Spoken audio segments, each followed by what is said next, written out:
Hi guys, आज हम जानेंगे भारत के नदियों के संदर्भ में। भारत की नदियों को हम दो भागों में समझेंगे। प्रथम, हिमालयी अपवाह तंत्र की नदियां और दूसरा, प्रायद्वीपीय अपवाह तंत्र की नदी। जैसे कि आप मानचित्र में देख रहे हैं कि हिमालयी अपवाह तंत्र की नदियां सिंधु, गंगा, ब्रह्मपुत्र में प्रवाहित होती है और उसकी सहायक नदी, और दूसरा प्रायद्वीपीय अपवाह तंत्र की नदी जो कि दक्षिण और मध्य भारत में प्रवाहित होती है। अपवाह तंत्र क्या है ये हम जान लेते हैं। तो अपवाह तंत्र उस क्षेत्र को कहते हैं जहां मुख्य नदी में सहायक नदियां आकर सम्मिलित हो जाती है। इस क्षेत्र को हम अपवाह तंत्र कहते हैं। तो आइए अब हम चलते हैं मैप की ओर। जानते हैं सिंधु नदी के विषय में।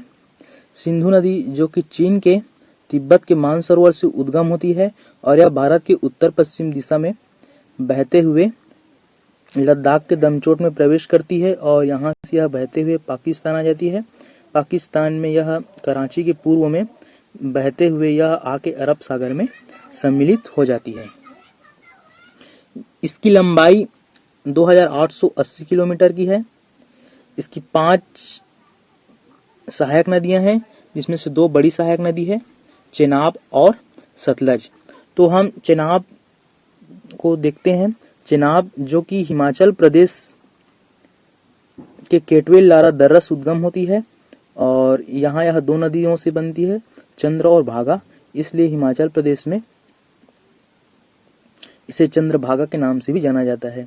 इस तरह से चेनाब नदी बहते हुए पाकिस्तान आ जाती है और आने के पश्चात यहाँ यह सिंधु नदी की सहायक नदी बन जाती है। अगली जो नदी है वो है झेलम। झेलम जो कि कश्मीर घाटी के बेरीनाग दर्रा से उद्गम होती है और यह पाकिस्तान में बहते हुए झंग नामक स्थान पर यह चेनाब की सहायक नदी बन जाती है। अगली नदी जो हम जानेंगे वो है रावी। रावी जो कि हिमाचल प्रदेश के रोहतांग दर्रे से उद्गम होती है और यह पंजाब में प्रवेश करते हुए यह पाकिस्तान में झंग के पास चेनाब में सम्मिलित हो जाती है। इस तरह से यह भी चेनाब की सहायक नदी बनती है। अगला जो नदी है वो इसकी बड़ी सहायक नदी है सतलज। सतलज जो कि तिब्बत के राक्षस ताल से उद्गम होती है और भारत में सिंधु नदी की भांति प्रवेश करते हुए यह पंजाब से बहते हुए यह पाकिस्तान में बहावलपुर में यह चेनाब नदी में सम्मिलित हो जाती है।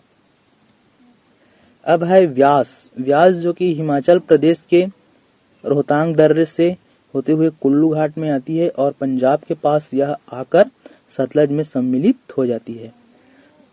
यहाँ पर सतलज और व्यास के संगम पर देश की सबसे बड़ी जो नहर है इंदिरा गांधी नहर जो कि हरी के क्षेत्र में बहती है वो यहीं पर है। तो ये जानकारी हो गई मैप के बारे में।